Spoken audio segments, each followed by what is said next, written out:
ထက်သန်သန်တဲ့ထူးချွန်ထက်မြက်တဲ့ပုဂ္ဂိုလ်ကြီးဖြစ်ကြိုးစားကြမှု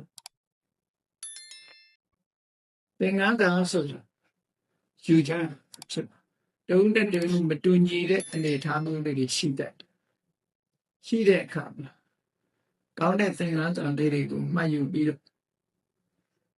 လိုက်နာကျင့်သုံးကြတာကျင့်သုံးဖို့အတွက်သံဃာနာအဖြစ်မှတ်ယူကြတော့ဝိတ္တခါအင်္ဂါတိုင်းမကနတိုင်းနှစ်တိုင်းကိုအုပ်ချုပ်တဲ့ရင်းကြီးကဗေမိတာရမင်းကြီးဆိုတာအလုံးသိကြ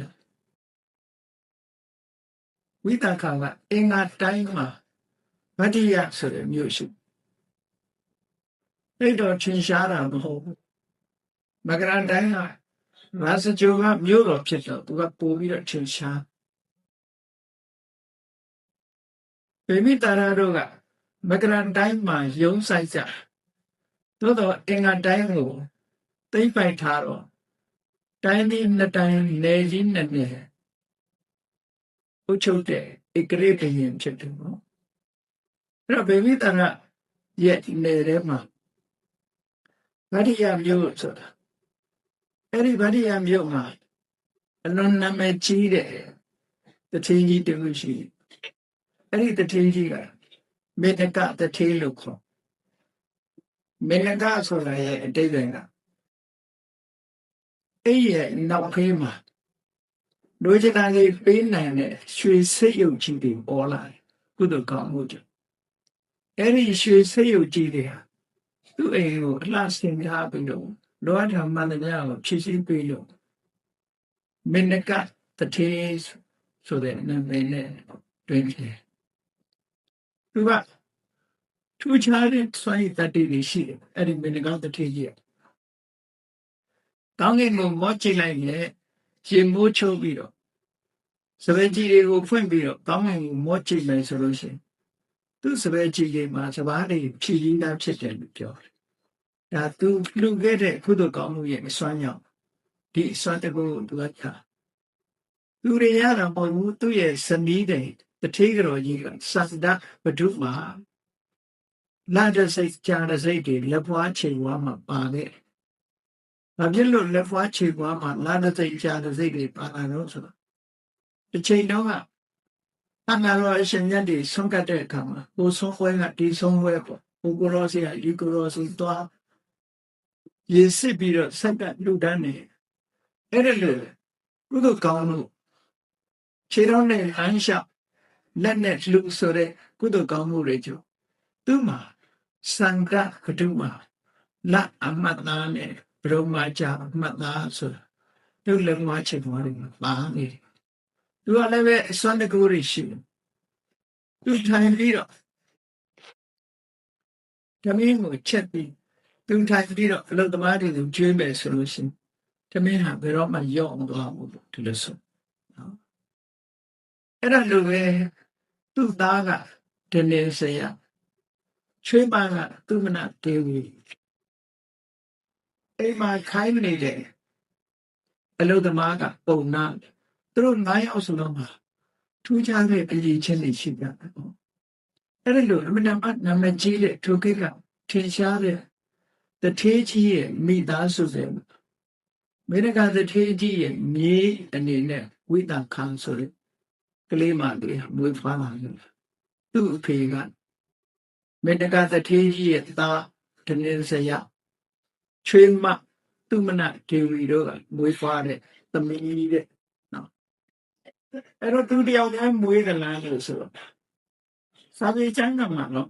ဘယ်နည်းမွေးတယ်ဆိုတာမပါဘူးမဲ့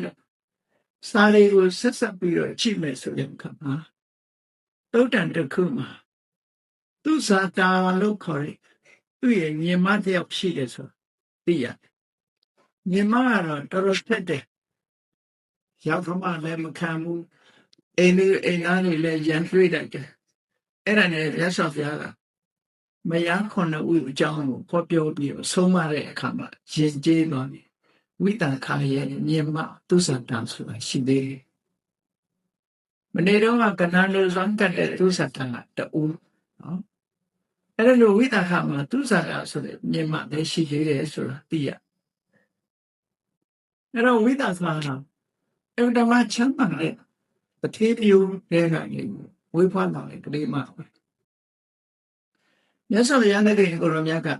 အင်္ဂါတိုင်းမကရတိုင်းခရီးဒေသစာလေးကြွချီတဲ့အခါမှာဗတ္တိယမြို့ကိုရောက်လာအဲ့လိုရောက်လာတဲ့အခါကျတော့အဲ့ဒီချိန်မှာသူတို့ကဘုရားဘာသာဝင်နေတော့မဟုတ်ကြသေးဘူးသို့တော်မြတ်စွာဘုရားရဲ့တည်င်းကြော်ကြားမှုကိုချစ်စီအဝေးကနေပြီးတော့ချီယိုးနေကြမြတ်စွာဘုရားကြွလာလို့ရှိရင်သူတို့ကကြိုဆိုကြမယ်အဖိုးဖြစ်တဲ့မင်းကတထေးကြီးကဝိသခာဆိုတဲ့မြေမလေးအသက်9နှစ်ပဲရှိသေးဒါပေမဲ့9နှစ်အရွယ်လေးပဲလိမ္မာရေးချအမတန်မှရှိတယ်သူ့ရဲ့အဖော်တွေက900လောက်ရှိတယ်ယထာ900နဲ့ချမ်းသာတာလှည့်တဲ့သွားတာနေတယ်အဲ့တော့သူမြေကိုခေါ်ပြီးတော့ငါမြေဖျားကြွလာလိမ့်မယ်ဖျားကြွလာလို့ရှိရင်မင်းတို့လည်းခုံကျက်စီမင်္ဂလာရှိအဲ့တော့မင်းအချမ်းရတဲ့နဲ့ဖျားကြွလာတဲ့စီကိုတွားပြီးတော့ကြိုးဆိုပါလို့ဖျားကိုကြိုးဆိုတဲ့ထဲမှာဝိတ္တမခ9နှစ်အရွယ်သူ့အချမ်းရနေတဲ့ကိုတွားပြီးတော့မြတ်စွာဘုရားကိုကြိုးဆိုတာအဲ့လိုကြိုးဆိုတဲ့ပွဲမှာမြတ်စွာဘုရားကပိဋကတ်ကိုတရားဟောတဲ့အခါမှာဝိတ္တခသံဃာကိရှင်းခြင်းနဲ့အမှန်မြင်ခြင်းလို့ဆိုရင်အမှန်မြင်ခြင်းလို့ဆိုရင်ဒိဋ္ဌိဝိသိကိစ္စဆိုရင်အမှန်မြင်တဲ့ဒိဋ္ဌိသံဃာဖြစ်တဲ့ဝိသိကိစ္စဒီနှစ်ခုကိုဖယ်ရှားနိုင်ပြီးတော့အမှန်မြင်ခြင်းနဲ့သံဃာကင်းခြင်းဓမ္မနဲ့ပတ်သက်ပြီးတော့အမှန်မြင်တဲ့သံဃာကင်းတဲ့ဆိုတဲ့အရေးချင်းတရားရပြီး9နှစ်အရွယ်လေးမှာဝေသောတာပန်ဖြစ်သွားတာနော်အဲ့တော့ဒီလိုသောတာပန်ဖြစ်ရတာ9နှစ်လေးအနေနဲ့ဖြစ်နိုင်ပါမလားမေးเสียရှိတယ်ရုပ်ခန္ဓာအနေနဲ့ကတော့9နှစ်ဆိုတာအမှန်တမ်းလူနေတယ်လို့ပြောတာသို့တော့အတိညာအနေနဲ့ကအမှန်တမ်းရှင်းကျက်လာတဲ့ပုဂ္ဂိုလ်ဖြစ်တယ်ပေါ့ဘုရားဗုဒ္ဓမြတ်စွာဘုရားလက်ထက်ကလေးကဆုတောင်းပြီးတော့ပါရမီတွေဖြည့်လာခဲ့တဲ့ပုဂ္ဂိုလ်ဒါကြောင့်မလို့မြတ်စွာဘုရားနဲ့တွေ့တဲ့အချိန်မှာအသက်ပင်ငယ်တော်လည်းပဲအတိညာဏအင်တန်မှရှင်းကျက်ပြီးတော့နေတယ်မြတ်စွာဘုရားတရားဟောလိုက်တဲ့အချိန်မှာနားလည်နိုင်စွမ်းရှိပြီးတော့သောတာပန်အဖြစ်ရောက်သွားတယ်သူတယောက်တည်းသောတာပန်ဖြစ်တာလားလို့ဆိုမဟုတ်သူ့ရဲ့အချမ်းဉာဏ်အမျိုးသမီးသူငယ်မလေးတွေ900လုံးရသောတာပန်ဖြစ်သွားကြတယ်အဲ့တော့ဝိတ္တခါဗတ္တိယမျိုးသူလေးမြတ်စွာဘုရားနဲ့တွေ့ပြီးသောတာပန်ဖြစ်ပြီးတော့ဘုရားဘာသာဖြစ်သွားတယ်အဲ့ဒီကမှသူ့အဖိုးနဲ့အဲ့ဒီမှာနေရင်အသက်16နှစ်အရွယ်ရောက်တဲ့အချိန်ကတာဝတိနဲ့ဒီတာဝတိမြို့မှာတထေးတူရှိအဲ့ဒီတထေးကမိခါသာလို့ခေါ်သူ့မှာလည်းအရွယ်ရောက်တဲ့သားတစ်ယောက်ရှိတာပုံနာဝဒနာနဲ့အဲ့ဒီအရွယ်ရောက်တဲ့သားအိမ်အောင်ချပေးဖို့အတွက်စနီးလောင်းလိုက်ပြီးတော့ရှာအဲ့လိုရှာတဲ့အခါကျတော့ဗတ္တိယမျိုးကိုရောက်လာကြနောက်ဆုံးမှာဝိတ္တခါနဲ့တွေ့တဲ့အခါကျတော့သဘောကျပြီးတော့ဝိတ္တခါကိုကြောင်းပန်းသွားတယ်ဆိုပါစို့ဝိတ္တခါရဲ့အဖေတနေနေစရာတထွေးကြီးနဲ့ဒီလိုအဲ့ဒီမတိုင်ခင်လေးမှာဒီဝိတ္တခါတို့ကအင်မတန်ဝေးလံတဲ့အင်္ဂါတိုင်းကနေပြီးတော့တာဝတိမြို့သားကိုသူတို့ပြောင်းသွားကြတယ်သောတာပန်ဖြစ်ပြီးတဲ့နောက်ပြောင်းသွားတယ်ဘယ်လိုပြောင်းသွားတာကိုဘာကြောင့်ပြောင်းကြတာလို့ဆိုကောသလဘုရင်ကြီးကသူ့နိုင်ငံထဲမှာသူကကာသီတိုင်းနဲ့ကောသလတိုင်းနှစ်တိုင်းကိုအုပ်စိုးတယ်အဲ့ဒီခေတ်ဗေမိတာရမင်းကြီးကအင်္ဂါတိုင်းနဲ့မဂ္ဂလတိုင်းနှစ်တိုင်းကိုအုပ်စိုးတို့တော့သူတို့နှစ်ဦးဟာဆက်သွယ်လို့ရှိကြကောသလဘုရင်ကြီးရဲ့နှမနဲ့ဗေမိတာရမင်းကလက်ဆက်ထားအဲ့ဒါကြောင့်မလို့ကောသလဘုရင်ကြီးနဲ့ဒီရောက်ဖတ်တော်နေတာ အဲ့ဒီလိုဆက်သွယ်တော့သူ့နိုင်ငံမှာချမ်းသာတဲ့တထေးမရှိလို့ဝိမိသရမင်းကြီးစီတောင်းတာဝိမိသရနိုင်ငံကတထေးတွေအမှန်တမ်းပေါ်တယ်ခုမေတ္တာတထေးဆိုတာလည်းသူ့နိုင်ငံမှာဒိတ်ဒိတ်အချင်းဇောတိကာတို့စတိလာတို့ပုံနာတို့ကာကဝလိယတို့ဆိုရင်ကျန်တဲ့၄ဦးကလည်းအမှန်တမ်းချမ်းသာ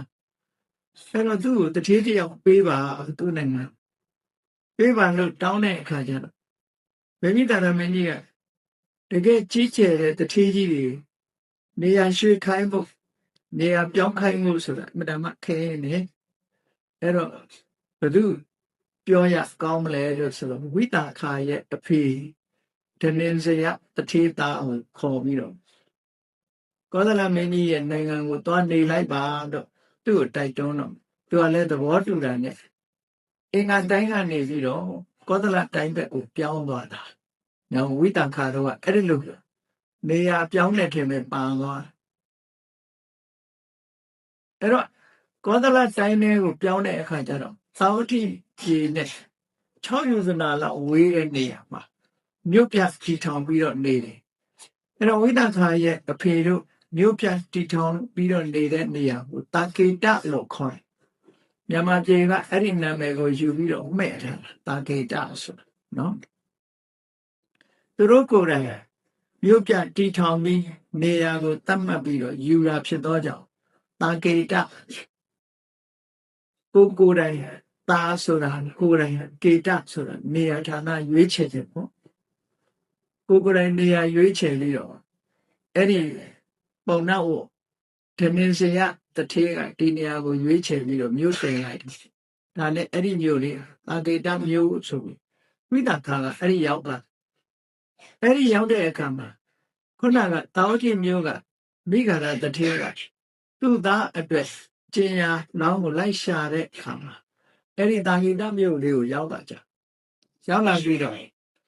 ဝိတခါနဲ့တွေ့တယ်ဆိုတာလို့တွေ့ပြီးတော့သူဖန်ခင်စီစီတောင်းရမ်းပြီးတော့နောက်ဝိတခါအိမ်တော်ပြုတ်တယ်နဲ့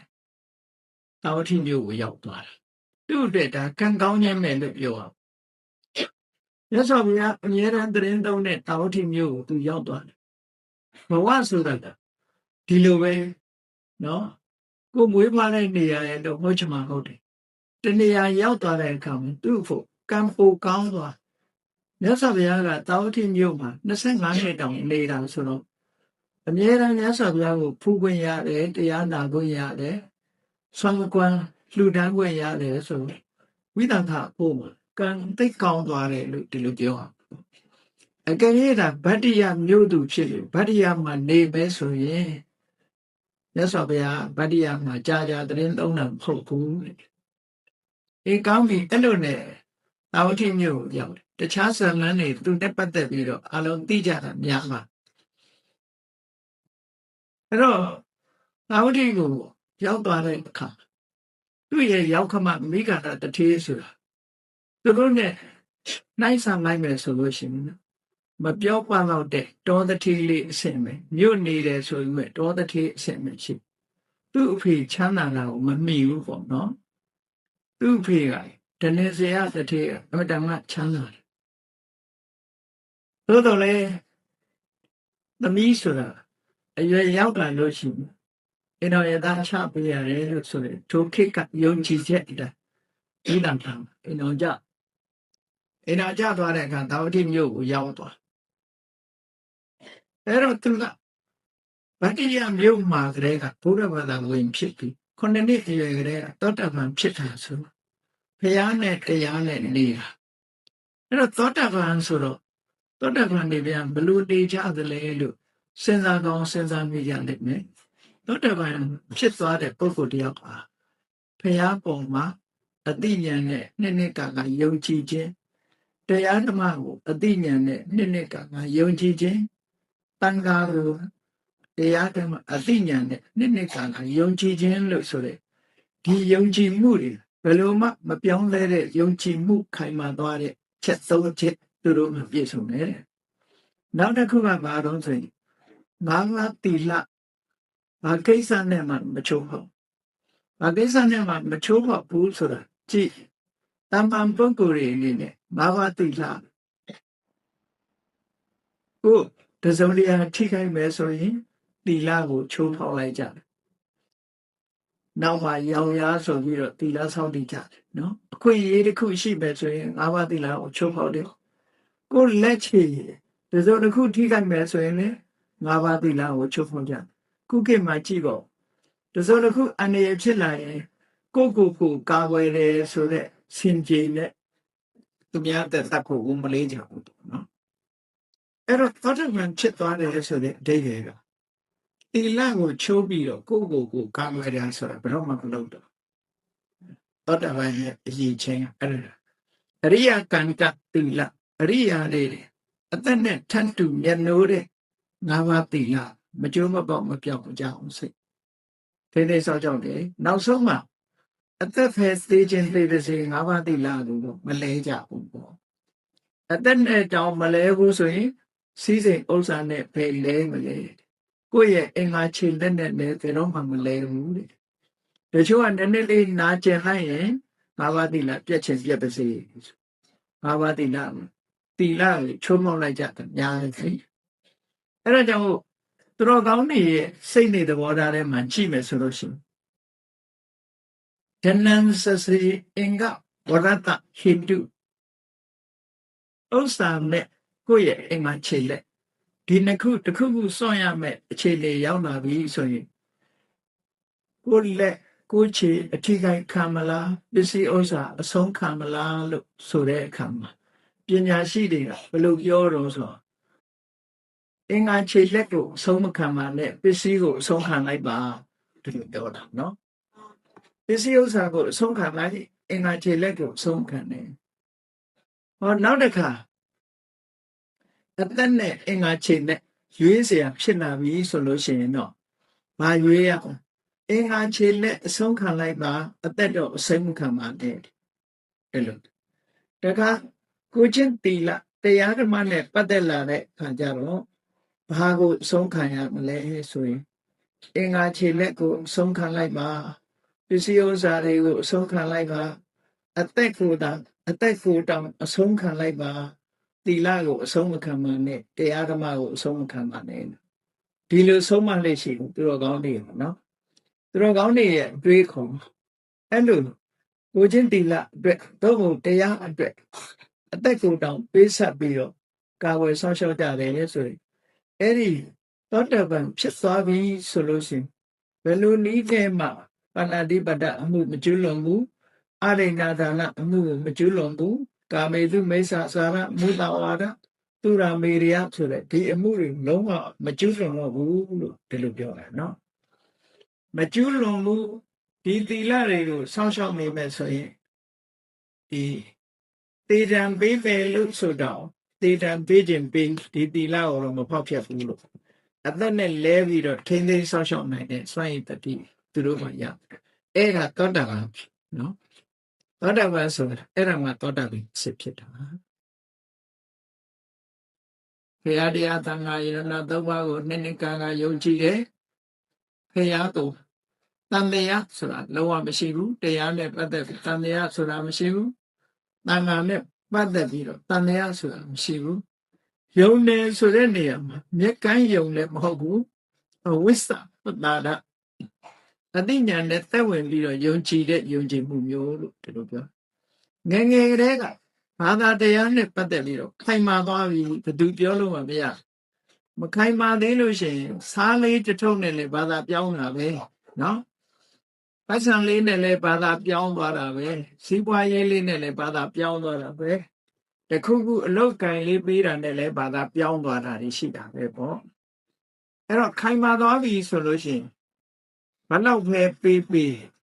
ဘာသာတရားပဲမှာခိုင်မာသွားတဲ့ပုံကိုယ်ကြီးကြသောတာပန်ကြတော့ဘလို့မှပြောင်းလဲအောင်လုပ်လို့မရနောက်ဆုံးအသက်အန္တရာယ်ကိုချိန်ချောက်တောင်မှဘာသာတရားပြောင်းမှမဟုတ်တော့ဘူးတဲ့အဲ့လိုခိုင်မြဲသွားတယ်လို့ဆိုတယ်နော်ဒါသောတာပန်အဲ့တော့ဝိသခာ9နှစ်ရွယ်ကလေးကသောတာပန်ဖြစ်သွားတယ်ဘာသာတရားကိုလေးစားတဲ့အမျိုးသမီးဖြစ်လာအိမ်တော်ရသားကြတဲ့အခါကျတော့သူ့ရဲ့ရောက်ခမမျိုးရိုးကဘုရားဘာသာမဟုတ်ဘူးတာဝတိမြေမှာနေပေမဲ့လို့ဘုရားကိုးကွယ်တဲ့ပုဂ္ဂိုလ်မဟုတ်ကြဘူးအာဇီဝကလို့ဆိုတဲ့ အဝတ်မောတဲ့တိတ်ထိတက်ကြောင်းတွေကိုကိုးဝယ်တာသူတို့အဲ့တော့ဝိသခာရောက်လာပြီဆိုတဲ့အခါမှာသူတို့မှလည်းသူတို့ဘာသာအလိုက်ပေါ့မင်္ဂလာဆုံးဖိတ်ပြီးတော့သူတို့ကိုးဝယ်တဲ့ဆရာတွေကိုကျွေးတာပေါ့ကျွေးတဲ့အခါဝိသခာကိုခေါ်တယ်တို့ယဟန္တာတွေကိုလာပြီးတော့ရှ िख ိုးလဲပါလို့ဆိုတော့ဝိသခာကယဟန္တာလို့ဆိုလိုက်တဲ့အခါမှာစိတ်ထဲမှာချီညိုသွားတာပေါ့နော်အတန်ရင်းတာတူတာတခါတလေကျတော့ဘာသာကြားတွေမှာအတန်တူတာတွေရှိတယ်အတန်တူတာနဲ့အစံကကွဲပြားခြင်းကွဲပြားနေသေးတာနော်ယဟန္တာဆိုတဲ့စကားလုံးကိုပြောလိုက်တော့သဘောကျပြီးတော့သွားလိုက်တာဟိုမှာထိုင်းနေကြတဲ့ဟာတွေကဝိလိစလိတွေလည်းမြင်ရောချက်ချင်းဝိတာခါဒါတွေဟာယဟန္တာဟုတ်ပါဘယ်လိုနည်းနဲ့မှယဟန္တာမဟုတ်ဘူးဆိုပြီးတော့ဒါရှောင်းစုတ်ခင်နဲ့ပြန်လှည့်သွားနော်အဲ့ဒီမှာမကျေနပ်ဘူးယောက်ကမကြီးကသူတို့ကိုးကွယ်တဲ့ဘုန်းကြီးတွေကိုကဲ့ရဲ့ရှုံချပြီးနောက်ကျောင်းပြန်သွားတော့မကျေနပ်ဘူးမကျေနပ်ပေမဲ့လို့ဝိတာခါဆွေကြီးမျိုးကြီးကလာတာဆိုတော့သူမလုံရဲဘူးပေါ့နော်နောက်တစ်ခါယောက်ကမထမင်းစားနေတဲ့အချိန်လေးမှာဝိတာခါကပြုစုပေးတာပေါ့ဆက်လုပ်နေတာပေါ့အနာလာနေပြီးတော့ရက်တောင်လေးခတ်ပြီးတော့နေအဲ့ဒီအချိန်မှာဆွမ်းခံကိုတော်တစ်ပါးကဆွမ်းလာရက်တယ်ရက်တာအိမ်ပေါက်မှာဆွမ်းရက်နေတာမြင်ရတဲ့နဲ့ယောက်ကမကြီးကမမြင်ကြအောင်ဆောင်ပြီးတော့ဆက်စားနေအဲ့တော့ဝိတာခါကကိုလေးနည်းနည်းတိမ့်ပေးတယ်ပိုးမြင်အောင်လို့ဆိုသို့တော်လည်းမမြင်ကြအောင်ဆောင်နေတယ်အဲ့ဒီတော့ဝိတာခါကကြာတော့အာနာလာတဲ့အခါဆွမ်းရက်တဲ့ကိုယ်ကိုလှမ်းလျှောက်လိုက်တယ်အရှင်ဘုရားကြောဆုံးမှာတပည့်တော်ရောက်ခမကအဟောင်းစားနေတာပါဘုရားလို့ပြောတယ်အဲ့ဒီချိန်မှာစိတ်ဆိုးတော့မိဂန္ဓတထေကြီးကတအားစိတ်ဆိုးသွားအဟောင်းစားတယ်ဆိုတော့သူ့စိတ်ထဲမှာမစင်စားတယ်လို့အတိတ်ပဲကောက်ပါနော်အမှန်ဝိသခါပြောတာတော့ကုသိုလ်ကံရဲ့ကုသိုလ်ကံပေးလို့တထေးဖြစ်ပေမဲ့လို့အဲ့ဒီကုသိုလ်ကံရဲ့အကျိုးဆိုတဲ့အဟောင်းကိုစားနေတာပါလို့ဒီလိုပြောချင်တာသူပြောတဲ့စကားကိုမခံနိုင်တော့သူ့ကိုနှင်ထုတ်တာနှင်ထုတ်တဲ့အခါဝိသခါကသူ့ကိုတဲ့ရေစိတ်ကနေပြီးတော့ကြုံမတယောက်ခေါ်လာတယ်လို့ခေါ်လာတာမဟုတ်ဘူးတဲ့ဆွေကြီးမျိုးကြီးကလာတာအပြစ်မရှိဘဲနဲ့မထွက်နိုင်ဘူးဆိုပြီးတော့ဘာလို့လဲဆိုဝိသခါရဲ့ပတ်ဝန်းကျင်ခြံရံတွေကလည်းဝိသခါလူတွေကြီးပဲအကုန်လုံးနော်ဆွဲထုတ်ခိုင်းတာဘယ်သူမှဆွဲမထုတ်ဘူးဂုံညင်းတည်ခြင်းဒရချင်းကအမြဲတမ်းကွာဟုတ်အဲ့တော့ဝိသခါကိုနှင်ထုတ်ပြီမလို့မရဘူးမရတော့ဝိသခါအပြစ်တစုံတရာရှိလို့ရှိရင်စီမံဆုံးဖြတ်ပေးဖို့ဆိုပြီးတော့သူကျွယ်၈ယောက်ကိုသူ့အဖေကအပ်လိုက်အဲ့ဒီသူကျွယ်၈ယောက်ခေါ်တယ်ဝိသခါဘာအမှားလုပ်တယ်လဲဆိုတာမေးတာနောက်ဆုံးကြတော့ဝိသခါပြောတဲ့စကားနဲ့ပတ်သက်ပြီးတော့အပြစ်ယူလို့မရတော့နော်နောက်ဆုံးမှာမိဂန္ဓတထေကြီးကလက်လျှော့လိုက်ရတယ်ပေါ့ဂုံကြီးချင်းမှမတူတာကိုကအမြဲတမ်းချမ်းသာတဲ့တထေးသမီးကိုအဲ့တော့နောက်ဆုံးကြတော့သူအလျှော့ပေးလိုက်ရတယ်အဲ့ဒီမှာဝိသခါကပြောတယ်ဒီကိစ္စလည်းငြိမ့်သွားရောသူဒီအိမ်မှာမနေတော့ဘူးတဲ့ကြံတဲ့လူတွေကသူပစ္စည်းတွေအကုန်သိမ်းအလုံးပြန်ရမယ်လို့ဆိုအဲ့ဒီကြတော့မှမိဂန္ဓတထေးကြီးကတောင်းပန်မပြန်မို့အဲ့လိုတောင်းပန်တဲ့အခါကျတော့ဝိသခါတောင်းပန်တာတော့မဟုတ်ပြီဒီအိမ်မှာနေရင်သူဘုရားတရားသံဃာယရဏသုံးပါးနဲ့ကင်းပြီးတော့မနေနိုင်ဘူးဘုရားတရားသံဃာယရဏသုံးပါးကိုဒီအိမ်မှာပူဇော်ခွင့်စိတ်ကခွင့်ရမှသူနေနိုင်မယ်လို့ပြောတော့သဘောတူလိုက်ရတယ်မိဂန္ဓတထေကြီးအဲ့သဘောတူလိုက်ရအဲ့ဒါနဲ့သူ့ရဲ့သဘောတူညီချက်ရအိမ်ကိုဘုရားမိုးရှိတဲ့သံဃာတွေကိုပင့်ဆိုလိုတာအဲ့ဒီအိမ်ကဘာသာကြားအိမ်ဘာသာကြားအိမ်ဘုရားကြွတယ်ဆိုတော့အဲ့ဒီသူတို့ကိုးကွယ်တဲ့ဘာသာကအစိလကတွေအာဇီဝကတွေကကန့်ကွက်ကြတယ်ပေါ့ဘောရမဘုရားအိမ်ကြွမယ်ဆိုတော့ဘယ်သူမှသဘောမတူကြဘူးပေါ့နော်တထေးကြီးကိုကန့်ကွက်ကြဘယ်လိုပဲကန့်ကွက်တထေးကြီးကသူအတွေ့မခံပါဘူးလို့အဲ့တော့သူချွေးမကတ်တာပါသူနဲ့မဆိုင်ပါဘူးလို့ခုခေတ်လိုပေါ့လေတိတ်ပြီးတော့အဲ့လိုနေရင်းကနေနောက်ဆုံးကြတော့ဝိသခါဆုံးမကပ်ပြီးတော့တရားနာဖို့ကြတော့ရောက်မှကြီးကိုခေါ်တယ်ခေါ်တဲ့အခါကျတော့သူက ဖះရှိတော့မလာဘူးကွယ်ရာကနေပြီးတော့တရားနာမြတ်စွာဘုရားတရားဟောတယ်ဟောလိုက်တဲ့အခါမှာသူ့ရင်ထဲနှလုံးထဲကိုထိသွားမြတ်စွာဘုရားဟောတဲ့တရားအမှန်တရားကိုသူဟာသိသွားအဲ့ဒါလို့သိပြီးသောတာပန်ဖြစ်သွားတဲ့အခါကျတော့လိုက်ကာကနေဖွင့်ထွက်လာပြီးတော့မြတ်စွာဘုရားကိုရှိခိုးကြတော့လို့ဝိသခာကိုကျေးဇူးတင်အောင်ပြောတယ်ပေါ့ဓမ္မပဒအထက်ကရာမှာတော့ဒီတယ်မကဘူးဆိုထားတာဖြစ်စင်နာကတော့ဝိသခာဟာချွေးမကိုအမတမကျေးဇူးတင်ပြီးတော့မပြောလဲလို့ဆိုလို့ရှိရင်သူချွေးမဟာသူ့ရဲ့ကျေးဇူးရှင်မှာဒါကြောင့်လို့အမေအရာဖြစ်ပါတယ်လို့ဆိုတာဖြစ်တော့ကြောင့်ဝိသခာရဲ့နောက်ကဂုံဗုဒ္ဓဘုတ်ကမိခာရမာတာလို့ဒီလိုနာမည်တက်ပြီးတော့ခေါ်တယ်တဲ့မိခာရတထေးက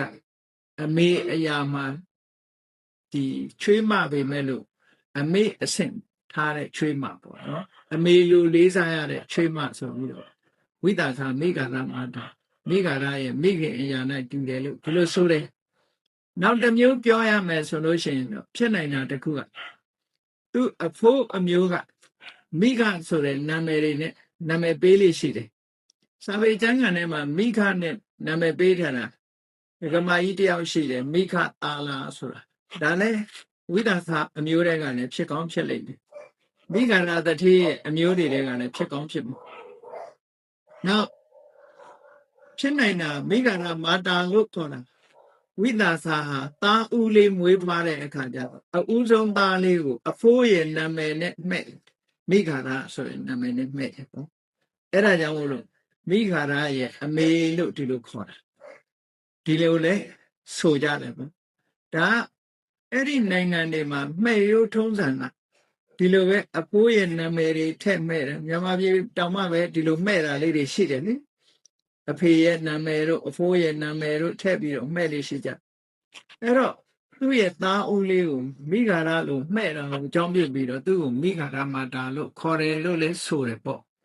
ပို့ပြီးတော့ဖြစ်နိုင်တာပေါ့အဲ့ဒါကဘာလို့လဲဆိုတော့ချွေးမကရောက်မှလည်းတော့ကြီးလို့မရဘူးလေသူကသူလေးစားတာတော့လေးစားလို့ရတာပေါ့ကောင်းပြီအဲ့ဒီမှာဝိသခာမှာ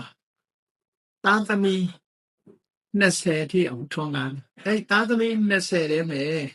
ဝိသခာရဲ့သားတစ်ပါးမိခဇာလလို့ခေါ်တယ်နော်ဘွဲထဲမှာကြည့်မိခဆိုတဲ့နာမည်လေးပါနေတယ်အဲ့ဒီမှာ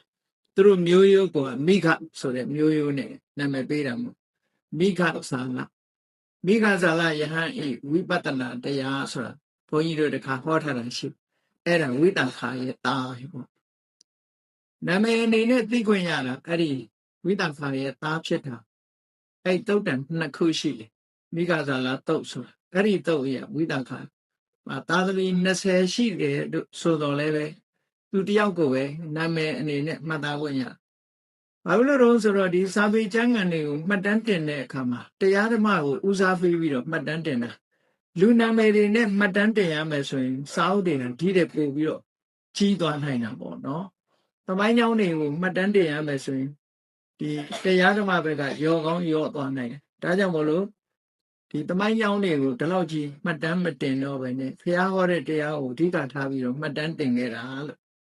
ဒါလည်းကျေးဇူးတင်စရာအမတမကောင်းတယ်။ပိဋကတ်ထဲမှာဟိုနေရာဒီနေရာဆက်ဆက်ပြီးတော့ကြည့်လို့ရှိရင်တော့ဒီအစွမ်းအစ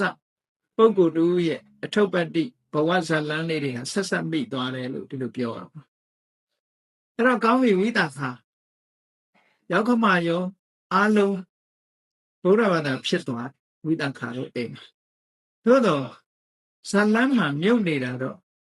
သူ့ရဲ့အမျိုးသားပုံနာဝဒနာရှေ့တန်းကိုထွက်မလာဘူးဘုရားဘာသာကောဖြစ်ခဲ့လားမဖြစ်ဘူးလားဆိုတာဘယ်သူမှမသိဘူးနော်သူ့ရဲ့စာကြောင်းကဘာမှမပါဘူးအားလုံးလည်းကြားဘူးကြတာကျောင်းအမကြီးဝိသခာလို့ပဲကြားဘူးကြတယ်တချို့ကမသိတဲ့အခါကျတော့အနာရဘိန်နဲ့ဝိသခာသွားတွဲနေကြသေးတယ်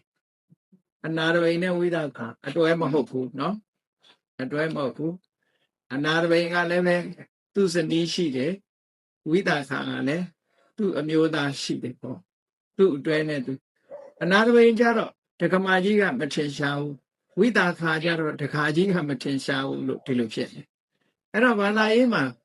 လူအေးတွေလည်းဖြစ်ကောင်းဖြစ်လိမ့်မယ်ပေါ့နော် ဗမာပြည်မှာလည်းပဲ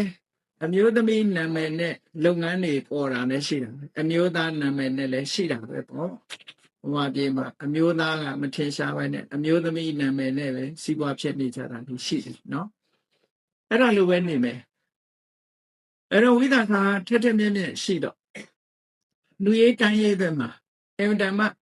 ဒီချမ်းသာလဲစိတ်ဓာတ်အနေနဲ့ကလည်းအင်မတန်မှထက်ထက်မြက်မြက်ရှိတော့ဝိသခာနာမည်ကြီးလာနောက်ဆုံးမှာသူဘာဖြစ်လို့မြတ်စွာဘုရားကိုယ်တိုင်ကလူမှုတမ်းမှုဘက်မှာထူးချွန်သူအဖြစ်ချီးမွမ်းရတယ်လေလို့ဆိုအမျိုးသမီးတွေမှာဒီအမျိုးသားတွေဥဆောင်တာမဟုတ်ဘဲနဲ့သူဥဆောင်ပြီးတော့ပုပ္ပာယုံအကြောင်းကြီးကိုဆောက်လုပ်ခဲ့တာလေအခမ်းပေါင်း1000ရှိတဲ့ပုပ္ပာယုံအကြောင်းကြီးကိုဆောက်လုပ်ခဲ့အဲ့ဒီဆောက်တယ်ဆိုတာလည်းပဲသူ့အဖေကမင်္ဂလာပွဲမှာဝတ်ဆင်ဖို့ဆိုပြီးတော့အင်တမတ်တံမိုးကြီးတဲ့မဟာလတ္တတန်းစာကြီးအဲ့ဒီတန်းစာကြီးကိုရောင်းလိုက်တဲ့အခါတစားဆိုစဉ်းစားကြည့်တော့တကယ်ကိုဗရမ ्या အစစ်တွေယရနာအစစ်တွေရွှေတွေငွေတွေနဲ့စီချေထားတဲ့ဝိယုံကြီးကဘလောက်လေးတယ်ဆိုတာဝိသခာမို့ဝတ်နိုင်တာတာမန်အမျိုးသမီးခုခေတ်အမျိုးသမီးတွေအဲ့ဒါကောင်းမတင်လိုက်ရင်ပြားသွားမှာပဲနော်အဲ့ဒါမှလေးတဲ့ဝိယုံကြီးတစ်ခုဝိသခာကတော့ဒီဝို့ဖို့ရန်အတွက်သူ့မှာအားကောင်းတယ်ဆင်ကြောင်၅စီးထိအောင်ဆင်ကြောင်၅စီးအားနဲ့ညီမျှတဲ့ခွန်အားပလာရှိဘူးဒါကြောင့်မို့လို့အဲ့ဒီဝိယုံကြီးကိုဝတ်နိုင်တာတဲ့တာမန်ပုဂ္ဂိုလ်တွေမဝတ်နိုင်အဲ့ဒီဝတ်စုံကြီးကိုဝိသခာကချွတ်ပြီးတော့အထုပ်ထုတ်တဲ့အခါမှာလည်းပဲမနိုင်တာသူ့ရဲ့အနီးကကြုံမတူပဲမနိုင်တယ်တဲ့နော်အဲ့ဒီကျန်တဲ့ပုဂ္ဂိုလ်တွေကဒီအထုပ်ကြီးမမနိုင်ကြအင်တမလေးတယ်လို့ပြောဟုတ်တာပေါ့ယရနာတွေကြောက်တံပရမ ्या တွေနဲ့စီချေထားတာပဲအခုခေတ်ကြောက်စီပရမ ्या နဲ့လှုပ်ထားတဲ့ရုပ်ပုံတော့တယောက်တည်းမှမလို့မရအင်တမလေးတယ်လေအဲ့တော့ဝိသခာရဲ့မဟာလတ္တတန်းစာဆိုတဲ့ဝိယုံကြီးဟာအင်တမလေးလံပြီးတော့တန်ဖိုးရတယ်အင်တမကြီးတယ်တရက်တော့ဘုရားကျောင်းသွားတဲ့အခါမှာဒီဝိယုံကြီးဝုတ်ပြီးတော့မသွားခြင်းမူမင်္ဂလာပွဲတစ်ခုကနေလာတဲ့အခါဝိယုံနဲ့အခမ်းအနားတက်ပြီးတော့ဘုရားကျောင်းသွားတဲ့အခါကျတော့ဒါကြီးဝတ်လို့မတော်ဘူးဆိုပြီးတော့ချွတ်ပြီးတဲ့အခါကျော်မကိုလက်ထဲထည့်ပြီးတော့ဘုရားကျောင်းကျတော့ရိုးရိုးအဝတ်နဲ့သွားဒါလည်းအတူခိုးစရာကောင်းတယ်ပေါ့နော်ဘုန်းကြီးကျောင်းနေတန်ဃာတွေဘုရားကျောင်းနေသွားတဲ့အခါမှာဒီလိုရိုးရိုးဝတ်ဆင်ပြီးတော့သွားတာဟာအမှန်တမ်းကောင်းတယ်ပေါ့တင့်တယ်မှုရှိတယ်ပေါ့အခုခေတ်မှာလည်းယောဂီတွေကလေးတွေနဲ့ယောဂီဆိုင်ဝတ်ပြီးတော့သွားတယ်ဆိုတာအမှန်တမ်းတင့်တော်တယ်လို့ပြောရမှာပဲစိတ်တွေရွှေတွေနဲ့နော်ကျောင်းလာတဲ့အခါမှာစိတ်တွေရွှေတွေစိတ်ငကကြီးပန်းလာလို့ရှိရင်ခေါင်းတရားရန်ဖြစ်နေတတ်တယ်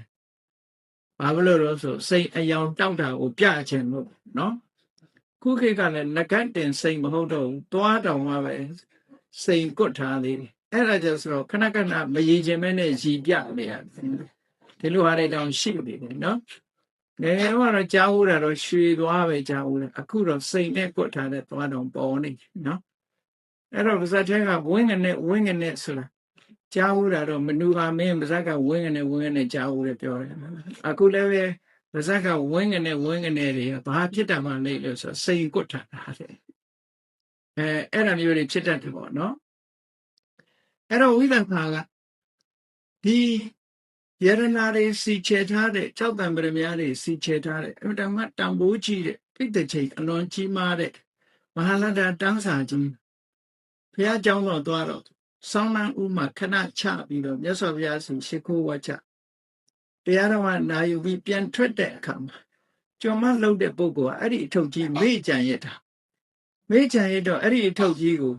ပျောက်သွားမှဆိုလို့ရှင်အနန္ဒာကောက်သိမ်းရတယ်ထုံးစံနဲ့အဲ့ဒါမေ့တတ်တယ်ပေါ့ကောက်သိမ်းထားတဲ့အခါမှာလမ်းကြမှာအဝတ်ကိုဝတ်တော်မဲကျောင်းကနေထွက်တဲ့အခါအပြင်ရောက်တော့အဲ့ဒီအဝတ်ကြီးကိုမေးတဲ့အခါကျတော့မေ့နေပြီဆိုပြီးတော့ပြန်ယူရတာအဲ့ဒီမှာဝိသခာစိတ်ထဲမှာဘာဖြစ်သွားရှင်အနန္ဒာသိမ်းပြီးရင်တော့ဒီအဝတ်ကြီးသူမို့တော့ဘာလို့အောင်ဒါကိုရောင်းချပြီးတော့သူကျောင်းမဆောက်အောင်သူကျောင်းဆောက်ချင်နော်အဲ့တော့ဒီအဝတ်ကြီးကိုမြို့လဲပြီးတော့ရောင်းချတာဝယ်မဲ့လူမရှိဘူး ဝယ်လဲဝတ်နိုင်မှာမဟုတ်ဘူးငပိပြားဖြစ်သွားမှာဒီလောက်လေးတာကြီးဆိုတော့နော်အဲ့တော့ဝယ်မဲ့လို့မရှိတဲ့အခါကျသူကသူဈေးဖြတ်ပြီးဝယ်လဲရတယ်နော်ဈေးဖြတ်ဝယ်ပြီးတော့အဲ့ဒီရောင်းလို့ရတဲ့ပတ်စံနဲ့ပဲဈေးရုံကျောင်းရဲ့ဈေးရုံကျောင်းကသာဝတိမြို့ရဲ့တောင်ဘက်မှာရှိသာဝတိမြို့ရဲ့အရှိဘောက်ကနေထွက်ပြီးတော့သွားတော့အစိရဝတီမြေကမ်းနားမှာရှိတယ်မြေယာခွက်တစ်ခွက်မှာပုပ္ပာယုံကျောင်းဆိုပြီးတော့မြို့ရဲ့အရှိကျောင်းတစ်ကျောင်းသူဆောင်းလိုက်တယ်အမျိုးသမီးတွေမှာအဲ့လောက်ကျောင်းကြီးကြီးဆောင်းနိုင်တာသူပဲရှိတာနော်အဲ့ဒါလို့ပုပ္ပာယုံကျောင်းမှာကြီးဖြစ်ပြီးမိဂါရမာတုပါတာဒလို့ခေါ်တယ်မိဂါရမာတာရဲ့ပြတ်သက်ကျောင်းကြီးလို့အခန်းပေါင်း1000ရှိတယ်ဗမာရာဇဝင်ထဲမှာတော့သဗ္ဗညုဖရာဝိသခာရဲ့ပုပ္ပာယုံကျောင်းကြီးရဲ့ပုံသဏ္ဍာန်အခန်းတွေအများကြီးထည့်ထားတယ်လို့အဲ့ဒါလို့ဆိုကြနော်သဗ္ဗညုပကံသွားပြီးတော့ဖူးတဲ့အခါမှာသဗ္ဗညုဖရာဆိုတာရှိတယ်လေအဲ့ဒါဝိသခာရဲ့ပုပ္ပာယုံကျောင်းသဏ္ဍာန်လို့ဆိုပြီးတော့ပြောကြတယ်ပေါ့နော်ဘယ်သူကမြင်ဘူးလို့လှုပ်ထားတယ်တော့မသိဘူးပေါ့နော်အဲ့ဒီမှာဝိသခာဟာကျောင်းမကြီးဖြစ်ပြီးတော့လူမှုတန်းမှုဘက်မှာအလွန်ထင်ရှားလာနောက်ဆုံးမှာသူများတဲ့ထူးချွန်တာကတော့ဝိသခာအာရောဆိုမြတ်စွာဘုရားစီမှာသူကတောင်းဆိုချက်၈ရက်ကိုဘုရားစီမှာတောင်းတယ်။အမှန်ပုဂ္ဂိုလ်တွေနဲ့လူယုံတန်းယုံလည်းမဟုတ်ဘူးမြတ်စွာဘုရားစီခွင့်ပြုချက်၈ခုတောင်းဒါကိုဆုတောင်းတယ်လို့ခေါ်တာပေါ့နော်။မြတ်စွာဘုရားနဲ့တွေ့တဲ့အခါမှာဝိသခာကလျှောက်တယ်အထာဟံဗန္တိဘဂဝန္တဝရာနိယာသမတပည့်တော်အနေနဲ့ရှင်ဘုရားထံဆုရှင်မျိုးကိုတောင်းမရစေပါတဲ့ဆိုတော့မြတ်စွာဘုရားကအတိကန္တဝရာဝိတံခေတထာဂတာတို့ဟာဆုပေးတဲ့အလုပ်ကိုမလုပ်ဘူးလို့ဆိုလိုတာကတော့ဘယင်းတွေဟာဆုတော်လက်တော်ဘယင်းတွေစီမှာဆုတော်လက်တော်တောင်းတဲ့အခါမှာဘယင်းတွေကဆုပေးကြတယ်လေဆုပေးတယ်ဆိုတာသူရဲကောင်းတွေတိုက်ပွဲကပြန်လာလို့ထူးထူးချွန်ချွန်ဆောင်ရတဲ့ပုဂ္ဂိုလ်တွေဆိုရင်ဘယ်ရွာကိုရွာစားအဖြစ်ပေးတယ်လို့ဘယ်မြို့ကိုမြို့စားအဖြစ်ပေးတယ်လို့အဲ့ဒါတွေကိုလည်းပဲဝရလို့ခေါ်ဆုပေးတယ်လို့ခေါ်တယ်နော်နောက်ဝန်ခံချက်တစ်ခုပေးတာလည်းပဲဆုပေးတယ်လို့ခေါ်တာပဲအဲ့တော့အဲ့လိုတောင်းတာတွေမျိုးတွေဖြစ်တဲ့အခါမြတ်စွာဘုရားကတို့ကဆုပေးတဲ့တို့ကဆုပေးတာမလုပ်ဘူးလို့ဆိုတော့အရှင်ဘုရားတဲ့တပည့်တော်တောင်းတဲ့ဆုကပြစ်ကင်းပါလေတဲ့အရှင်ဘုရားတို့နဲ့သင်လျော်တဲ့ဆုမျိုးကိုတောင်းပါပါတဲ့ဆိုတော့ဒါဆိုလို့ရှိရင်လည်းကဲပြောလို့ဆိုတော့သူတောင်းတာဆုရှိပါဘူးသူတောင်းရှင်ဘုရားတို့နဲ့အဆက်တဲ့ဆုမျိုးကိုသူတောင်းအောင်လေဆိုဆုရှိမျိုးကဘာတော့ဆိုလို့ရှိရင်ရှင်ဘုရားတဲ့တပည့်တော်သံဃာတွေကိုရာသက်ပံမိုးရေကန်သင်္ကန်းလှူခွင့်ပေးပါဒါတခုနော်မိုးရေကန်သင်္ကန်းလှူခွင့်ပေးပါတဲ့မိုးရေကန်သင်္ကန်းဆိုတာဒီမိုးရတဲ့အခါမှာရေစုခံပြီးတော့ဘုဒ္ဓသင်္ကန်းမျိုးမိုးရေကန်သင်္ကန်းလို့ခေါ်တယ်အခုခေတ်မှာဒီမိုးရေကန်သင်္ကန်းဆိုတာမရှိတော့ဘူးနော်မိုးရေကန်သင်္ကန်းမိုးများတဲ့အခါမှာသူကအယောင်ကိုရင့်အောင်ဆိုးစရာမလိုဘူးအယောင်ပြက်ယုံလေးအဖြူရောင်ပြက်ယုံလေးပြီးဆိုးထားလို့ရှင်လေမိုးရေကန်သင်္ကန်းဝတ္တိကတာတိကလို့ခေါ်တယ်မိုးရေကန်သင်္ကန်းအဲ့ဒီသံဃာတွေကိုမိုးရေကန်သင်္ကန်းတစ်သက်လုံးတပြီးတော့လှူခြင်းပါတယ်။ရာဇပံမိုးရေကန်သင်္ကန်းလှူဒန်းခွင့်ပြုပါတဲ့။ဒါနံပါတ်1ဆု။နံပါတ်2ကျတော့ဘာတောင်းလို့ဆိုရင်တပြီးတော့တဲ့ရာဇပံအာဂနုကစွမ်းကိုလှူဒန်းခြင်းပါတယ်အဲ့ဒါလည်းခွင့်ပြုပါ။ဒီလိုသူကတောင်းတယ်။အာဂနုတွေလာတဲ့အခါမှာသူဆုံးကပ်ပြရစေ။နောက်တစ်ခုကတော့ဂမိကဗတ္တရာသက်ပံခရီးသွားယဟန်တွေကိုကတ်တဲ့ဆွမ်းမျိုးကိုလည်းပဲသူကပ်ပြရစေပါတဲ့နော်နောက်၄ခုမြောက်ကြတော့ခိလန္ဒဗတ္တမကြမ်းမမာဖြစ်တဲ့ကိုတော်တွေအတွက်သူဟာတင့်လျော်တဲ့အစာအာဟာရဆွမ်းကိုဆက်ကပ်ပြရစေတဲ့ခိလန္ဒပုဂ္ဂိုလ်တွေအတွက်ရာသက်ပံဆွမ်းကပ်ခွင့်ကိုပေးပါဟောနောက်တစ်ခုကခိလန္ဒုပဋ္ဌကဗတ္တရာသက်ပံခိလန္ဒကိုပြုစုစောင့်ရှောက်တဲ့ ကိုယ်တော်တွေကိုလည်းပဲဆုံးကပ်ခွင့်ပေးပါနော်သူတောင်းတဲ့ဆုရနော်နောက်တစ်ခုကတော့ဒုဝရာကိုအမြဲတမ်းတန်ဃာတွေကိုသူယာကုတူချင်ပါတယ်တဲ့အဲ့ဒီဆုကိုလည်းခွင့်ပြုပါတဲ့နောက်ဆုံးကြတော့ပါတော့ဆိုအဲ့ဒီခေတ်ကအမျိုးသမီးဘိက္ခုနီတွေရှိတယ်အခုခေတ်တော့ဘိက္ခုနီသာသနာကအဆက်ပြတ်သွားလို့ပြန်ပြီးတော့ဆက်လို့မရတော့တဲ့အနေအထားမျိုးရောက်သွားတယ်ပေါ့သို့တော့မဟာယာနတွေမှာတော့ဘိက္ခုနီဆိုတာရှိတယ်ထေရဝါဒမှာဆက်ပြတ်သွားဆက်ပြတ်တယ်ဆိုတာပြန်စလို့မရဘူးလားလို့ဆိုတဲ့အခါတချို့ကရတယ်တချို့ကမရဘူးလို့ဒီလိုဆုံးဖြတ်ချက်တွေရှိနေတယ်ပေါ့ဒါကြောင့်မို့လို့ဘိက္ခုနီတွေပြန်ပြီးတော့ဘိက္ခုနီအဖြစ်ပြန်ပြီးတော့ခွင့်ပြုလို့ရမရဆိုတာထေရဝါဒကနေ့အထိမြန်မာနိုင်ငံမှာတော့မရဘူးလို့ပဲဝိနည်းကျမ်းဂန်တက်ကြွတဲ့ဆရာတော်ကြီးတွေကဒီလိုဆုံးဖြတ်ထားတာပေါ့နော်ဒီဟိုနိုင်ငံတို့ထိုင်းနိုင်ငံတို့မှာတော့အမျိုးသမီးတွေဟာဘိက္ခုနီအဆင့်ပြန်ရနေကြပြန်ရနေတယ်မြန်မာပြည်မှာလည်းတစ်ချိန်တုန်းကဘိက္ခုနီသာသနောပရိသဆိုပြီးတော့မြန်မာပြည်က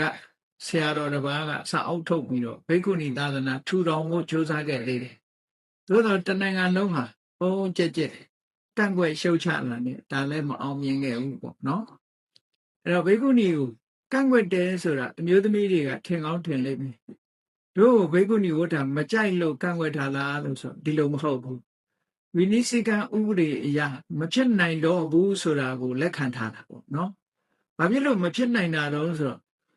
ဘိက္ခုနီဝတ်ချင်တယ်ဆိုလို့ရှိရင်